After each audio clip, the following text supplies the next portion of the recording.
AP deputy CM Pawan Kalyan తాజాగా జాతీయ వార్తా సంస్థ ఏఎన్ఐకి ఇచ్చిన ఇంటర్వ్యూ తెలుగు రాష్ట్రాల్లోనే కాకుండా జాతీయ రాజకీయ వర్గాల్లో కూడా విస్తృత చర్చకు దారితీసింది. జర్నలిస్ట్ అడిగిన ప్రశ్నలకు పవన్ సూటిగా సమాధానం చెప్పారు. సాధారణంగా రాజకీయ నాయకుల ఇంటర్వ్యూల్లో పార్టీ రాజకీయాలు, ఎన్నికలు, ప్రభుత్వ పనితీరు వంటి అంశాలు ప్రధానంగా ఉంటాయి. కానీ ఈ ఇంటర్వ్యూలో పవన్ కళ్యాణ్ మాట్లాడిన అంశాలు కేవలం రాజకీయాలకే పరిమితం కాలేదు. తెలంగాణతో తన అనుబంధం, ప్రాంతీయ రాజకీయాలు, జాతీయ సమైక్యత, ప్రత్యేక హోదా వివాదం, ఉత్తర దక్షిణ విభజన చర్చ, నారా లోకేష్ భవిష్యత్తు నాయకత్వం, తెలంగాణ రాజకీయాల్లో జనసేన పాత్ర వంటి అనేక అంశాలపై ఆయన విస్తృతంగా స్పందించారు. అందుకే ఈ ఇంటర్వ్యూ ఇప్పుడు రాజకీయ విశ్లేషణకు ప్రధాన కేంద్రంగా మారింది. ఈ ఇంటర్వ్యూలో అత్యంత ఎక్కువ చర్చకు కారణమైన వ్యాఖ్య తెలంగాణ ఎవరి జాగీర్ కాదు, అది నా మాతృభూమి అన్న పవన్ కళ్యాణ్ వ్యాఖ్య రాజకీయంగా చూస్తే ఇది తెలంగాణలో కొంతకాలంగా తనపై జరుగుతున్న విమర్శలకు ఇచ్చిన బలమైన రాజకీయ సమాధానం. కొంతమంది రాజకీయ ప్రత్యర్థులు, సోషల్ మీడియా వర్గాలు, కొందరు కాంగ్రెస్ మద్దతుదారులు తనను తెలంగాణకు బయటి వ్యక్తిగా చిత్రీకరించేందుకు ప్రయత్నిస్తున్నారని పవన్ కళ్యాణ్ ఆరోపించారు. తాను హైదరాబాద్కు ఎందుకు వస్తున్నావు, తెలంగాణలో ఎందుకు రాజకీయాలు చేస్తున్నావు అని ప్రశ్నిస్తున్నారని చెప్పారు. దీనికి ప్రతిస్పందనగానే తెలంగాణ ఎవరి వ్యక్తిగత ఆస్తి కాదు, అది నా మాతృభూమి అని స్పష్టం చేశారు. ఇక్కడ గమనించాల్సిన విషయం ఏంటంటే పవన్ కళ్యాణ్ రాజకీయంగా తెలంగాణపై హక్కు ప్రకటించడం కాదు, భారత రాజ్యాంగం ప్రకారం దేశంలోని ఏ పౌరుడికైనా ఎక్కడైనా నివసించే, సంచరించే, రాజకీయ కార్యకలాపాలు నిర్వహించే హక్కు ఉందని ఆయన గుర్తు చేస్తున్నారు. ఆయన వాదనలో ప్రధాన అంశం కూడా అదే. ఇక ఈ ఇంటర్వ్యూలో కాంగ్రెస్ పార్టీపై పవన్ కళ్యాణ్ చేసిన విమర్శలు కూడా చర్చనీయాంశమయ్యాయి. ముఖ్యంగా తెలంగాణ ఉద్యమ సమయంలో ప్రాంతీయ భావోద్వేగాలు ఉన్నప్పటికీ టీఆర్ఎస్ అధికారంలో ఉన్న 10 ఏళ్ల కాలంలో తనపై ఇలాంటి విమర్శలు వినిపించలేదని ఆయన పేర్కొన్నారు. అయితే కాంగ్రెస్ ప్రభుత్వం ఏర్పడిన తరువాత కొందరు మద్దతుదారులు ప్రాంతీయత పేరుతో వ్యాఖ్యలు చేస్తున్నారని ఆయన ఆరోపించారు. రాజకీయంగా చూస్తే ఇది కాంగ్రెస్ నేరుగా టార్గెట్ చేసే ప్రయత్నమే కాదు, కాంగ్రెస్ జాతీయ పార్టీగా ఉంటూ ప్రాంతీయ విభజన రాజకీయాలకు తావివ్వకూడదనే సందేశాన్ని కూడా పవన్ కళ్యాణ్ ఇవ్వడానికి ప్రయత్నించినట్లు కనిపిస్తోంది. తన రాజకీయ ప్రయాణం గురించి మాట్లాడినప్పుడు పవన్ కళ్యాణ్ ఒక కీలక అంశాన్ని ప్రస్తావించారు. జనసేన పార్టీ స్థాపన కంటే చాలా ముందుగానే తెలంగాణ యువతతో తనకు బలమైన అనుబంధం ఏర్పడిందని చెప్పారు. 2004 నుంచి ప్రజారాజ్యం పార్టీ కార్యక్రమాలు, సామాజిక ఉద్యమాలు, యువతతో జరిగిన చర్చల ద్వారా తెలంగాణ ప్రాంతంలో తమకు ఒక ప్రత్యేక వర్గం ఏర్పడిందని పవన్ వివరించారు. 2007-8 కాలం నుంచి తన ఆలోచనలను తెలంగాణ యువత ఆదరించారని చెప్పారు. రాజకీయ విశ్లేషకుల దృష్టిలో ఇది ఒక ముఖ్యమైన అంశం. ఎందుకంటే పవన్ కళ్యాణ్ తెలంగాణ రాజకీయాలపై మాట్లాడటం కొత్త విషయం కాదని, ఆయన రాజకీయ పునాది కొంతవరకు తెలంగాణలో కూడా ఉందని చెప్పే ప్రయత్నంగా ఈ వ్యాఖ్యలను చూడొచ్చు.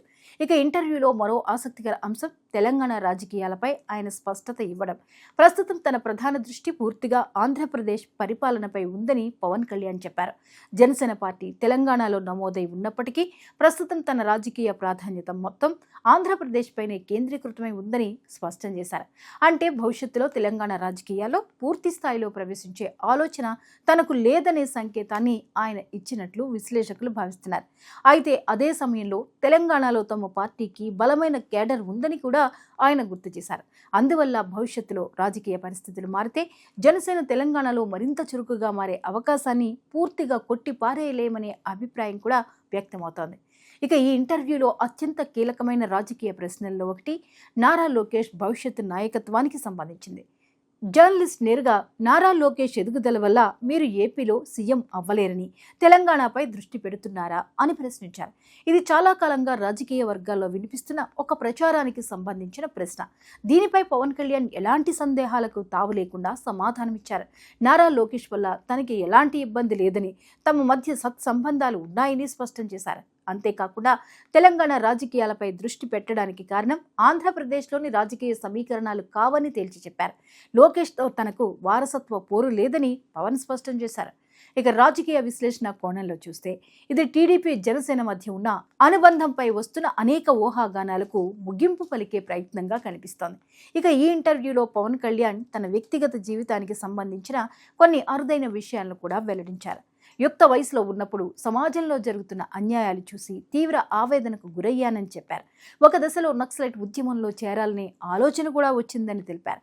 అయితే తరువాత ప్రజాస్వామ్య వ్యవస్థలోనే మార్పు తీసుకురావచ్చని నమ్మి రాజకీయాలను ఎంచుకున్నానని చెప్పారు. ఈ వ్యాఖ్యలు పవన్ కళ్యాణ్ రాజకీయ తత్వాన్ని అర్థం చేసుకోవడానికి ఉపయోగపడతాయని విశ్లేషకులు భావిస్తున్నారు. ఆంధ్రప్రదేశ్ ప్రత్యేక హోదా అంశంపై కూడా పవన్ కళ్యాణ్ తన అభిప్రాయాన్ని వెల్లడించారు. ప్రత్యేక హోదా సమస్యకు ప్రధాన కారణం కాంగ్రెస్ పార్టీ తీసుకున్న విభజన నిర్ణయమేనని విమర్శించారు. రాష్ట్ర విభజన సమయంలో హైదరాబాద్ను కోల్పోవడం వల్ల ఆంధ్రప్రదేశ్ ఆర్థికంగా దెబ్బతిన్నదని చెప్పారు. ప్రత్యేక హోదా అమలు విషయంలో గతంలో వివాదాలు ఉన్నప్పటికీ ప్రస్తుతం పరిస్థితులు చాలా మారిపోయాయని అభిప్రాయపడ్డారు. ఇక ఇంటర్వ్యూలో జాతీయ స్థాయి అంశం ఉత్తర దక్షిణ విభజన చర్చ. ఇటీవల దేశ రాజకీయాల్లో ఉత్తర భారతదేశం, దక్షిణ భారతదేశం అనే విభజన ఆధారంగా జరుగుతున్న చర్చలపై పవన్ కళ్యాణ్ స్పందించారు. ప్రాంతీయ భాషాపరమైన గుర్తింపులు ఉన్నప్పటికీ జాతీయ సమైక్యత అత్యంత ముఖ్యమని చెప్పారు. దేశాన్ని ఉత్తరం దక్షిణం అనే కోణంలో చూడడం ప్రమాదకరమని హెచ్చరించారు. రాజకీయ నాయకులు ఇలాంటి విభజన భావజాలాన్ని ప్రోత్సహించకూడదని సూచించారు. ముఖ్యంగా ముఖ్యమంత్రులు వంటి ఉన్నత పదవుల్లో ఉన్న నాయకులు మరింత బాధ్యతతో వ్యవహరించాలని అన్నారు. మొత్తం ఇంటర్వ్యూను ఒక క్రమంలో విశ్లేషిస్తే 3 ప్రధాన సందేశాలు కనిపిస్తున్నాయి. మొదటిది, తెలంగాణలో తన ఉనికిని ప్రశ్నించే వారికి పవన్ కళ్యాణ్ నేరుగా రాజకీయ సమాధానం ఇచ్చారు. రెండోది, తెలంగాణ రాజకీయాల్లోకి వస్తున్నారనే ప్రచారానికి పూర్తి స్థాయిలో స్పష్టత ఇస్తూ ప్రస్తుతం తన ఫోకస్ మొత్తం ఆంధ్రప్రదేశ్ పైనే ఉందని ప్రకటించారు. ఇక మూడోది, టీడీపీ నారా లోకేష్ కూటమి రాజకీయాలపై వస్తున్న ఊహాగానాలను ఖండిస్తూ కూటమిలో ఎలాంటి విభేదాలు లేవనే సందేశాన్ని ఇచ్చారు. అంతేకాదు, ప్రాంతీయత కంటే జాతీయ సమైక్యత ముఖ్యమనే భావనను మరోసారి ముందుకు తెచ్చే ప్రయత్నం చేశారు. మొత్తంగా చూస్తే ఇది కేవలం ఒక రాజకీయ ఇంటర్వ్యూ కాదు. తెలంగాణపై తన వైఖరి, ఆంధ్రప్రదేశ్లో తన రాజకీయ భవిష్యత్తు, కూటమి రాజకీయాలపై తన స్థానం, జాతీయ రాజకీయాలపై తన ఆలోచనలను ఒకేసారి స్పష్టంగా వివరించిన రాజకీయ ప్రకటనగా చెప్పొచ్చు. అందుకే పవన్ కళ్యాణ్ చేసిన ఈ వ్యాఖ్యలు ఇప్పుడు తెలుగు రాష్ట్రాల్లో మాత్రమే కాదు, జాతీయ రాజకీయ వర్గాల్లో కూడా విశ్లేషణకు కేంద్ర బిందువుగా మారాయి.